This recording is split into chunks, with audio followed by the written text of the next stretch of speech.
Hello दोस्तों, राम राम जी, नमस्कार दोस्तों। आप सबका स्वागत है हमारे एक और वीडियो में। शारदा स्टील अहमदाबाद।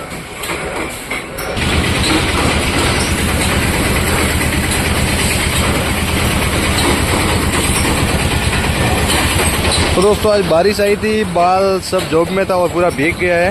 बाकी आप सबको दिखाता हूँ पूरा फैक्ट्री का वीडियो। पूरा माल से भरा हुआ है अभी तो।